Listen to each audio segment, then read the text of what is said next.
Bismillahirrahmanirrahim. Apakah semua orang yang puasa bisa mendapatkan 4 kemuliaan tadi atau tidak? Ini poinnya. 4 itu kalau digabungkan jadi takwa namanya. Singkatnya, apakah semua orang puasa pasti bertakwa? Ya, tanyakan Al-Quran.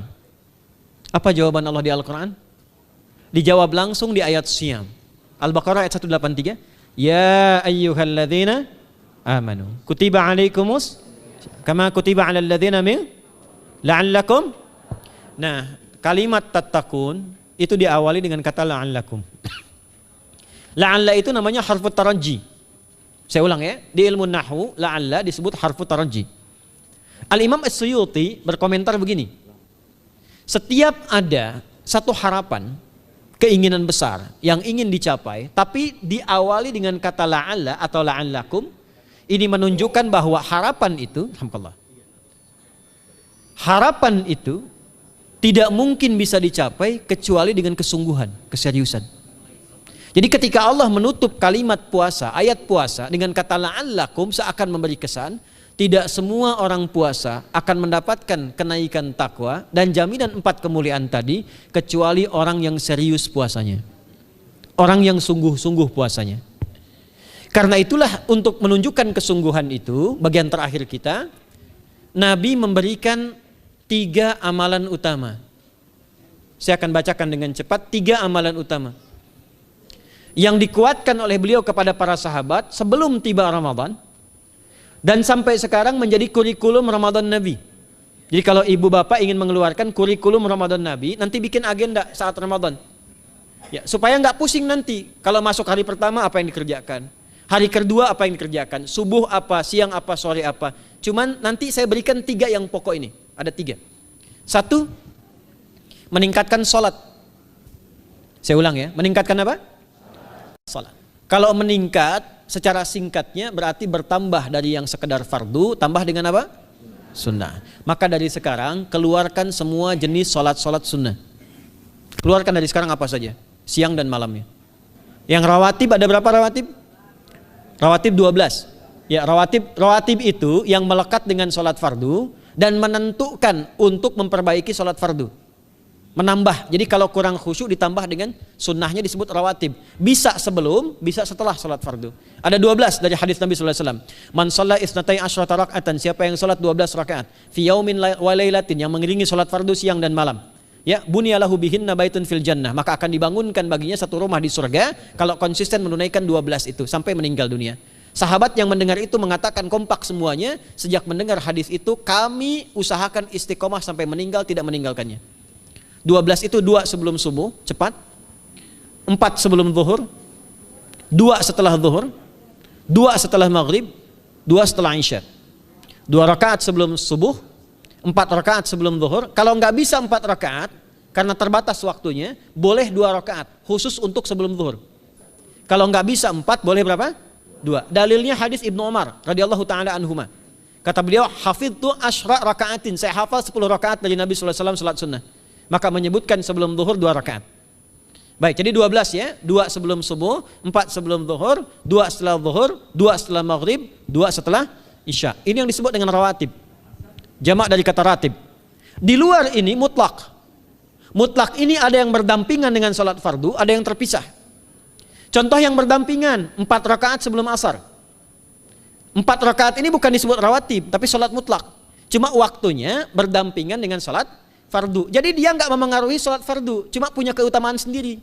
Apa keutamaannya? Hadis Ibnu Umar radhiyallahu taala anhuma, ketika beliau menyampaikan qala Nabi sallallahu alaihi wasallam rahimallahu ra'an shalla qabla al-asri arba'an. Allah akan menambahkan rahmat pada orang yang terbiasa sholat 4 rakaat sunnah sebelum sholat asar. Jelas ya? Baik.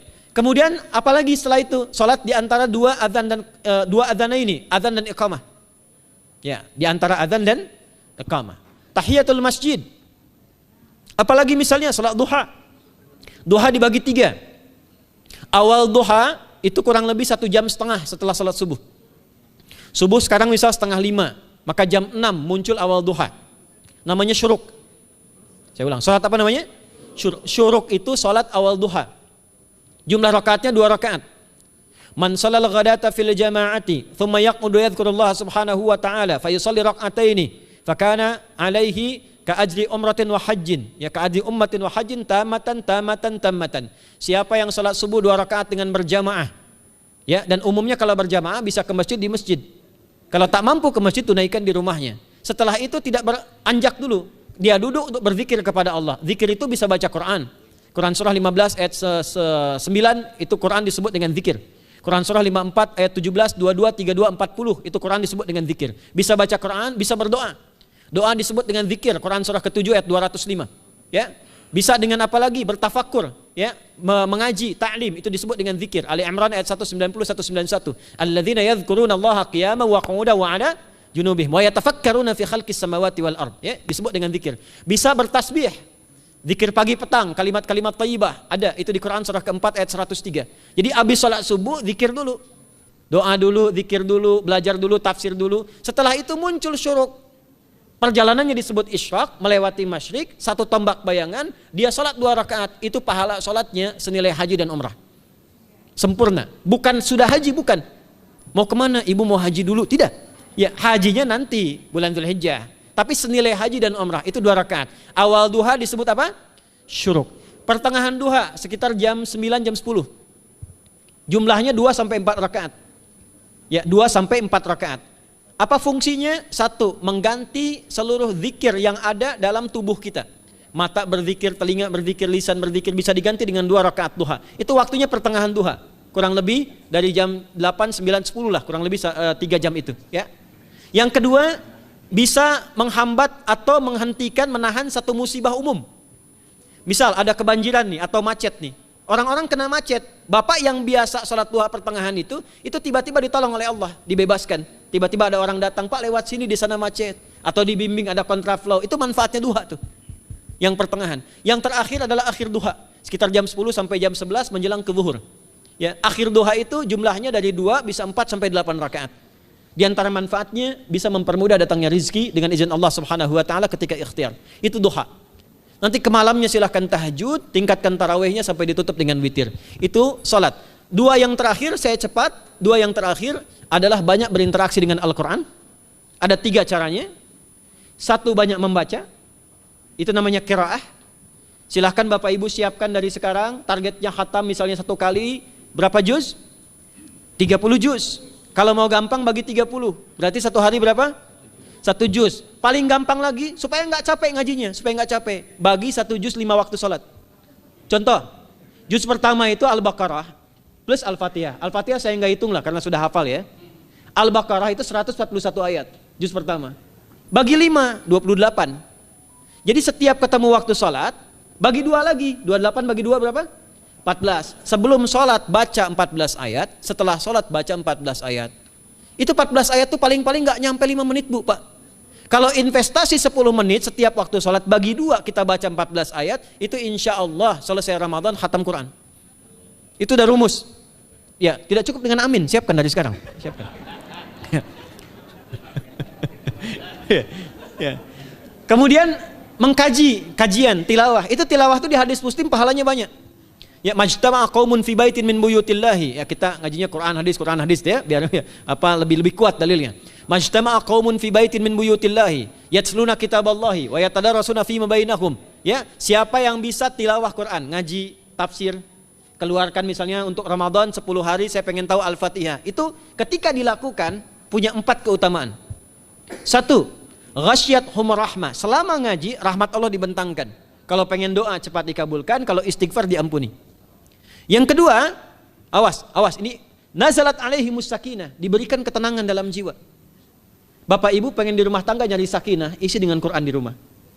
Amalan terakhir infak. Ya, hadisnya dari Ibnu Abbas, an Ibnu Abbas radhiyallahu taala anhuma, qala, ya, beliau mengatakan kana Nabi sallallahu alaihi wasallam ajwadan nas wa ajwadu ma yakunu fi Ramadan.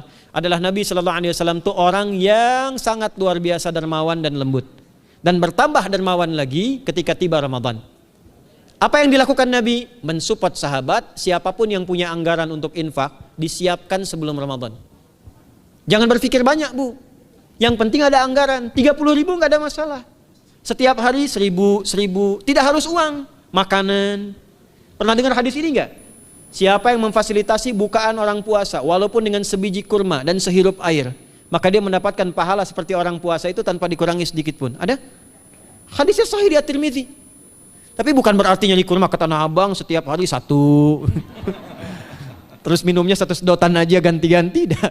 Ya, maksudnya apa? Yang paling minimal kita bisa keluarkan. Itu pahalanya 700 kali lipat dikali 10. Paling standar. 700 kali itu standar biasa di hari ini. Dalilnya Al-Baqarah ayat 261 yang dibacakan Adinda tadi kita itu. Ramadan kali 10 lagi. Maka dari itu disiapkan dari sekarang untuk infak. Kalau kami di desa itu, ibu saya selalu kalau Ramadan itu RT-nya setiap rumah. Ini untuk bukaan hari ini rumah A, rumah B, rumah C.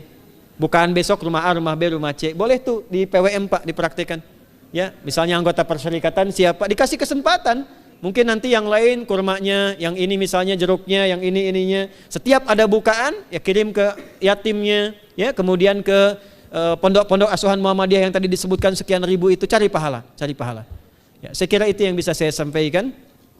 Sampai dengan batas waktu yang diberikan, semoga bermanfaat dan semoga Allah Subhanahu wa taala memberikan kemuliaan kepada kita semua, kesehatan, dan yang terakhir saya ingin sampaikan doa penting. Tolong hafalkan doa ini. Dan ini doa yang diajarkan Nabi menjelang Ramadan. Supaya mendapatkan kesehatan, kekuatan, keselamatan untuk beribadah saat Ramadan.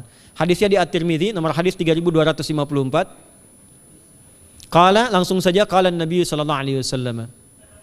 Allahumma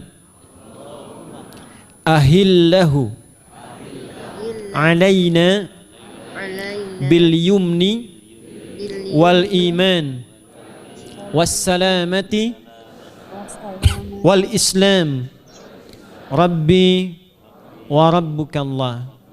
Nah, itu tolong nanti dihafalkan, tadi sudah direkam, dibimbing. Nanti ketika ditetapkan masuk awal Ramadan, bacakan itu. Ya Allah, anugerahkan awal Ramadan kepada kami dengan ketenangan, kedamaian, kekuatan iman, keselamatan, sehat, nggak sakit sampai selesai puasanya, diberikan kekuatan untuk ibadah dalam keislaman dan diikhlaskan hanya karena Allah Subhanahu wa taala. Subhanakallahumma wa bihamdika nasyhadu an la ilaha illa anta nastaghfiruka wa natubu ilaik wa akhiru da'wana anil hamdulillahi rabbil alamin wal 'afu minkum fastabiqul khairat. Assalamualaikum warahmatullahi wabarakatuh.